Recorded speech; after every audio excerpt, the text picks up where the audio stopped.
राधे राधे महाराज जी। महाराज जी, सृष्टि की रचना से पहले भी भगवान ही थे, सृष्टि के अंत में भी भगवान ही रहेंगे, तो जब भगवान अपने आप में खेल रहे हैं तो भगवत प्राप्ति किसको होती है? भ्रम का नाश। किसका प्रश्न? भ्रम का नाश। जैसे अपने को भ्रम हो गया कि मैं मनुष्य हूं, मैं देह हूं, इस भ्रम का नाश हो गया। आत्म तत्व तो जैसा था वैसा ही है, वैसा ही रहेगा। जासु कृपा सब भ्रम मिट जाई, गिरजा सोई कृपालु रघुराई। कृपाल भगवान की आराधना करने से भ्रम का नाश हो जाता है। तो जो मैं तत्व है वो श्री कृष्ण था, श्री कृष्ण है, श्री कृष्ण रहेगा। उसको हम भूल गए। अब आप अपने को बालक समझते हैं, कोई जवान समझता है, कोई बूढ़ा समझता है, कोई स्त्री समझता है, कोई अच्छा समझता है, कोई बुरा समझता है। ये समझ हटा देनी है। साधना से समझ हट जाती है और मैं ब्रह्म स्वरूप हूँ, भगवत स्वरूप हूँ, ये भाव आ जाता है। समझ रहे हो ना? तो केवल भ्रम का नाश होता है। साधना भ्रम का नाश करती है। भ्रम नष्ट हुआ, जो था वही प्रकाशित हो गया। कोई नया साधना से कोई नया निर्माण थोड़ी हुआ, भ्रम का नाश हो गया। साहिल बहयाल जी। राधा वल्लभ श्री हरिवंश महाराज जी। महाराज जी, आपने एक सत्संग में कहा था कि अपने नाम रूपी धन को व्यर्थ ना गवाएं। मैं ये जानना चाहता हूं कि मैं जो भी नाम जप करता हूं उसके प्रति मेरी कुछ मांगने की तमन्ना नहीं होती। मुझे बनाए रखने के लिए मेरा नाम जब व्यर्थ ना हो, इसके लिए मुझे क्या करना चाहिए महाराज जी? भगवान को अर्पित करना चाहिए, भगवान की बैंक में जमा करना चाहिए। इससे जगत मंगल होगा आपके द्वारा। जैसे आपने कोई कामना नहीं की ना, जैसे हमारी भारतीय बैंक में पैसा आप जमा कर दो और आप उसे ना निकालो और आप अपने नाम से भी डिलीट कर दो, तो वो पूरा हमारे भारत के लिए होगा, वो पूरे भारत के खर्चा के लिए होगा। तो आपका तो वैसे पूरे भारत का पुण्य लग गया। आप खर्चा करते तो आपके ही केवल काम में आता। तो ऐसा ही संत जन करते हैं। जो संत जन है अपने जीवन भर का भजन जगत मंगल के लिए दे देते हैं। भगवान को समर्पित करके सर्वे भवन्तु सुखिना, सर्वे सन्तु निरामया, सर्वे भद्राणि पश्यन्तु माँ कश्चित् दुःखभाग् भवेत्। मेरे भजन का फल हो, सब सुखी रहें, सब निरोग रहें, किसी को कोई कष्ट न हो। इसीलिए संतों को जगत पूज्य कहा गया। तो ये साधु भाव है कि मैं जो भजन करता हूँ मुझे इसका कोई फल नहीं चाहिए, इसका जगत मंगल हो, भगवान जो चाहे वो करें, ये मैं भगवान को समर्पित करता हूँ। गुरुदेव, जैसे कोई इच्छा या कोई कामना नहीं है, उसके लिए धन खर्च होता है, तो अगर कोई प्रारब्ध ऐसा आ जाता है कि आपको या श्री जी को या ना कहना चाहूँ, तो वो प्रारब्ध टल जाएगा कि यही यहाँ बात धन लगेगा, इच्छा रूप धन लगेगा जो नहीं, प्रारब्ध को यदि आप टालना चाहेंगे संकल्प करके तो टलेगा, नहीं तो प्रारब्ध भोग लेंगे और हमारा भजन सर्वमंगल में लग जाएगा। अगर प्रारब्ध को टालना चाहें तो जैसे अपने लोग होते हैं, अपने प्रारब्ध को नहीं टालते, अपने भोगने सब कुछ भोगने के लिए तैयार है। गर्मी सर्दी मान अपमान सब भगवान के लिए सब कुछ सहने के लिए तैयार है। तो शरीर के प्रारब्ध की क्या बात है। लेकिन आपको अधिक दुखी देखा कि आप बहुत दुखी हैं, तो हमारे मन में संकल्प बना कि भगवान आपके दुख को हमें दे दें, तो आपका दुख टल जाएगा। और अगर हम स्वयं ले लेंगे तो हमारा भजन नष्ट नहीं होगा। और अगर हमने भजन के द्वारा नष्ट कर दिया तो भजन फिर जाएगा और आपके प्रारब्ध को नष्ट। ऐसे जगत मंगल होता है। संत महात्माओं के द्वारा जो जगत का हित होता है कि आपने कहा नहीं और हमने कुछ नहीं कहा और आपकी कामना पूर्ति हो गई, ये होता है। आप गए, आपका दुख निवृत्त हो गया। आप अपने भावना से जैसे आओगे तो दुख निवृत्त हो जाएगा। और आपने कुछ कहा नहीं और हमने कुछ कहा नहीं, तो आपका सदा सदा के लिए दुख निवृत्ति का मार्ग खुल जाएगा। निष्काम भाव, भगवान की प्राप्ति का मार्ग। संतों की बड़ी महिमा है, उसका कारण भजन है। वो भजन के प्रताप से जगत मंगल करते रहते हैं। उनके पास वही आ सकता है जिस पर भगवान की विशेष कृपा है। बिनु हरि कृपा मिले नहीं संता, अब मोहि भा भरोसा हनुमंता। तो वो संता का तात्पर्य केवल वेश से ही नहीं है, उद्देश्य से है। जिसे आप उद्देश्य से कर रहे हो तो संत ही हो। भगवान के चरणारविंद का चिंतन करना, जगत का मंगल होना, किसी से कोई चाह न रखना, यही तो संतों की स्थिति है। तो इस स्थिति को संत कहा गया। जैसे प्रधानमंत्री किसी व्यक्ति का नाम नहीं है, एक पद का नाम है, ऐसे महात्मा किसी वेश या व्यक्ति का नाम नहीं है, स्थिति का नाम है। महान आत्मा, आत्मा तो वही है, लेकिन महान शब्द इसलिए लग गया कि स्व सुख इच्छा का त्याग कर दिया। स्वसुख इच्छा का त्याग करने वाला, तत्सुख भावना में स्थित, उसे महात्मा कहते हैं। तो ये बहुत उत्तम बात है और यही मनुष्य जीवन का लाभ है। और जब आप नहीं चाहेंगे तो सारी जिम्मेवारी भगवान की बन जाती है। वो आगे सामने कांटा है, ये तो देख नहीं रहा, तो वो कांटा किसी व्यक्ति के रूप में आकर हटा देंगे या आपके पैर का साइड बदल देंगे। ये उनका कार्य होगा, आपका कार्य नहीं होगा। बड़ा आनंदमय मार्ग है, लेकिन संसारी। श्री हरिवंश महाराज जी, महाराज जी, ये उम्र ऐसी है कि कभी कभी भगवान की भक्ति में बहुत मन लगता है, किंतु कभी कभी जिज्ञासा के कारण मन कम भी लगता है। तो भक्ति के इस उतार चढ़ाव के कारण भगवान हमसे नाराज तो नहीं होते कि कभी तो ये अच्छी भक्ति। कोई बिल्कुल भक्ति न करे तो भी भगवान नाराज नहीं होते, कोई खूब पाप करे तो भगवान नाराज नहीं होते।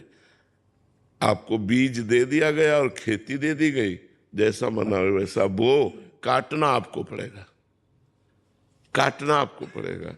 अगर आप गेहूं बोते हैं तो दाग छुआरा खाने को नहीं मिलेगा, बमूल बोते हैं तो आपको रोटी खाने को नहीं मिलेगी। जो बोंगे वही आपको प्राप्त होगा। तो जैसे हम भजन कर रहे हैं, भजन में कभी कमी आ रही है, कभी अच्छा भजन हो रहा है, ये तो साधक की दिनचर्या के अंतर्गत है। हमको हठी स्वभाव बनाना पड़ेगा। जैसे हम अपने व्यापार में अगर 500 रुपया प्रॉफिट आज की और 10 दिन लगातार 500 रुपया प्रॉफिट हुई, तो 11वें दिन 300 रुपया हमें बर्दाश्त नहीं होंगे। ऐसे ही साधक भजन का होता है कि हमारा इतना भजन चल रहा है, वो अगर कम हुआ तो बेचैन हो जाता है कि नहीं यार ये बर्दाश्त। अगर वो बर्दाश्त करना सीख गया तो विषयों में गिर जाएगा। जो बर्दाश्त करना सीख नहीं गया भजन को, भजन की कमी बर्दाश्त नहीं, चाहे प्राण निकल जाए, एकदम जिद्दी स्वभाव, वो क्रॉस कर गया, वो माया को क्रॉस कर गया। वैसे तो साधक अवस्था में कभी मन, नियम को नहीं तोड़ना, हमारी बात समझना। अगर सही मार्ग में चलना चाहते हो तो मानो हमने 2 घंटे का नियम लिया या 11 माला का नियम लिया। अब मन लगे ना लगे मुझे 11 माला तक पहुंचना है। कभी मन लगता है, कभी नहीं लगता है, ये मायाकृत है। तो जब नहीं लगता है तो भी हमें अपने नियम की पूर्ति करनी है। जो नियम पर डटा रहता है वो क्रॉस कर जाता है माया को। और जिसका आज 20 वाला जपा, 2 दिन कुछ नहीं जपा, वो माया पर विजय प्राप्त है। माया पर नियम बाय नियम कसता चला जाए अपने को जितना कसते चले जाओगे उतने आनंद का अनुभव होता जाएगा। और जब तक हमारे पाप नष्ट नहीं होते तब तक भगवदानंद की अनुभूति नहीं होती। जैसे आप माला जप रहे हो, भजन कर रहे हो, तो आपको अनुभूति नहीं हो रही, तो आप चिंता ना करो, वो प्रोसेस चालू है। नाम आपके पूर्व जन्मों के पापों का नाश कर रहा है। और जहां नाश हुआ, एक वो ऐसा आनंद आता है कि उसकी वाणी से हम वर्णन ही नहीं कर सकते। मतलब स्मृति लोप हो जाती है संसार की, एक बहुत आनंद। वो कैसे अनिर्वचनीय बात को जो अनुभवगम में भजें जी संता, जिसे अनुभव के द्वारा, तो उसे वाणी के द्वारा कैसे वर्णन किया जा सकता है। बकाया नियम पूर्वक चलने वाला ही माया पर विजय प्राप्त करता है, ध्यान रख लेना। आज 11 माला जपा, कल 5 माला जपा, परसों 2 माला जपा, 4 दिन नहीं जपा, ये महत्वपूर्ण नहीं। 11 तो 11, अगर सुबह नहीं जप पाए तो दोपहर के नहीं जप पाए तो शाम के 24 घंटे में अगर 11 का नियम लिया है तो मन लगे ना लगे हम 11 माला क्रॉस करेंगे ही, 11 माला के नीचे नहीं रहेंगे हम। वो साधक, वो उपासक इस मार्ग में सफल होता है। अब जैसे चला कि मैं जो ब्रह्मचर्य रहना है, भ्रष्ट हो गया, फिर वो दांती पीसकर चला कि यार कैसे भ्रष्ट हो गया, कैसे भ्रष्ट हो, फिर चला, फिर भ्रष्ट हो गया, फिर वो चला, 1000 बार चाहे गिरे लेकिन हमें कदम पीछे नहीं था, वो क्रॉस कर जाएगा। जो यार अब तो बार बार गिरी रहे तो चलो, वो मर गया। हमारी बात अच्छे से समझ लेना है, बहुत बड़ी चढ़ाई है, इसमें अच्छे अच्छे फिसल जाते हैं। तो फिसलना कोई खास बात नहीं, लेकिन फिसल के पड़े रहना ये निंदनीय बात है। हमें तुरंत खड़े होना और चल देना है। परमार्थ पे मान लो कहीं हम लड़खड़ा गए, काम क्रोध आदि पर गिर गए, तो हमें पुनः चलना है। हमको इन शत्रुओं पर विजय प्राप्त करनी है, हमारा दृढ़ निश्चय हो। इसीलिए दृढ़, अचल ऐसे शब्दों का प्रयोग किया जाता है। बट विश्वास अचल निज धर्मा, अपने धर्म में अचल है, अडिग है, दृढ़ है, तभी इस मार्ग में चला जा सकता है। और किसी भी मार्ग में हो, अगर उच्चतम ऊंचाई पर पहुंचना है तो आपको संघर्ष करना पड़ेगा। संघर्ष से ही जीवन उन्नति को प्राप्त होता है। जो कायर पुरुष है वो तो किसी लायक नहीं होते। सर्दी है, ये है, कुछ रहे, अपने लक्ष्य के आगे कुछ रहे। आपने बोला ट्रेडिंग टफ है, पर क्रो ने बोला चैलेंज एक्सेप्टेड। हमने बनाया एक ऐसा ऐप जो आप रहे।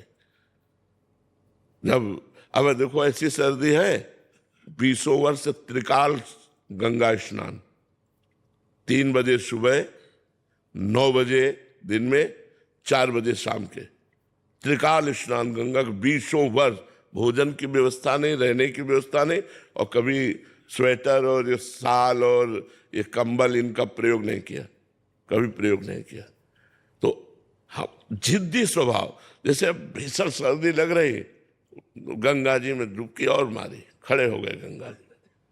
तो अपने शरीर को जैसा बनावे वैसा बनावे। एक बार चंद्रगुप्त मौर्य को जहर दे दिया गया। चाणक्य को पता चला।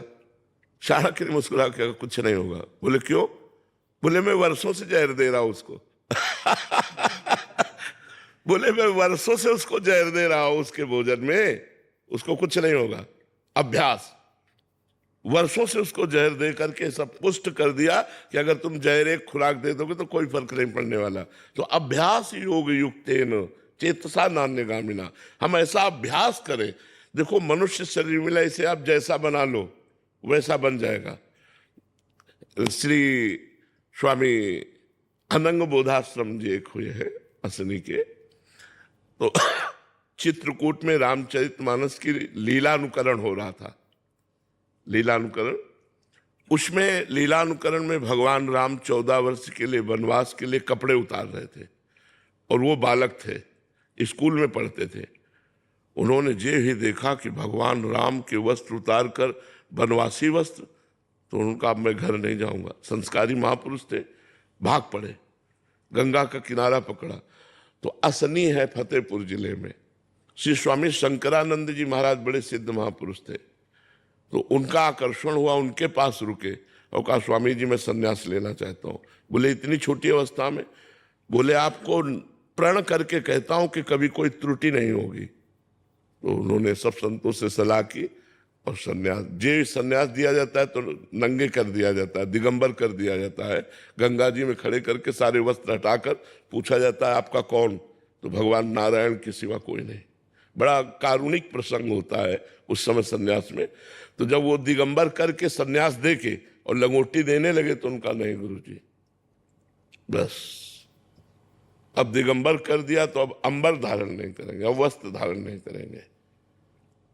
आजीवन वैसे ही आजीवन, न कभी किसी छत के नीचे रुके, गंगा जी की बालू में ही पड़े रहते। तप्त बालू, गर्मियों में देखो कितनी तपती हुई बालू की पैर नहीं रख सकते, और ऐसी ठंडियों में ऐसे खुले। तो स्वामी धर्म सम्राट करपात्री जी कहते अगर सचल ब्रह्म का दर्शन करना है तो असनी चले जाओ, गंगा की रेती में पड़ा है। रात दिन अभ्यास योग युक्त न, गर्मी सर्दी वर्षा खुले शरीर सहते। अब अरे सर्दी, वीर पुरुष का भी। अब देखो हमारे भारत के सैनिक हिमालय में खड़े कर दिए जाए तो हिमालय में खड़े हैं, बर्फ में, सीधे बर्फ में, वही गला के पीना, उसी में जीना, किस लिए? हमारे देश की रक्षा के लिए। उनका नियम, उनका प्राण, उनकी भावना, उनकी वीरता, हम उसे नमस्कार करते हैं। संत और सैनिक ये दोनों को हम समान देखते हैं, क्योंकि वो भी अपने परिवार से विलग, वो भी जगत मंगल के लिए संतजन, और वो भी अपने परिवार से विलग और देश मंगल के लिए वो प्राणों को बलिदान किए। इसलिए हम दोनों का सम्मान करते हैं, संत और सैनिकों का विशेष, और करना भी चाहिए। भारत के सैनिक कोई पेमेंट के लिए नहीं है, प्राणों का बलिदान पेमेंट के लिए नहीं होता, वो देश रक्षा के लिए होता है। तो जो दृढ़ निश्चयी है, अब इनकी ट्रेनिंग देखो जब होती है, हम फतेहपुर फर्रुखाबाद गंगा के किनारे हैं, तो वहां देखा है रेत में दौड़ लगवा रहे हैं और जरा सा गिर गया तो खड़े करके पीछे से मारा, बूट मुंह भरा, फिर गिरा, मारा थप्पड़ दर्द, तब वो जवान जाके ऐसा बनता है कि हजारों को गोली से उड़ा सके और बॉर्डर पर खड़ा, सीमा पर खड़ा होकर के हमारे देश की रक्षा करता है। तो ऐसे ही ये भगवत मार्ग है, ये कोई ऐसा नहीं है।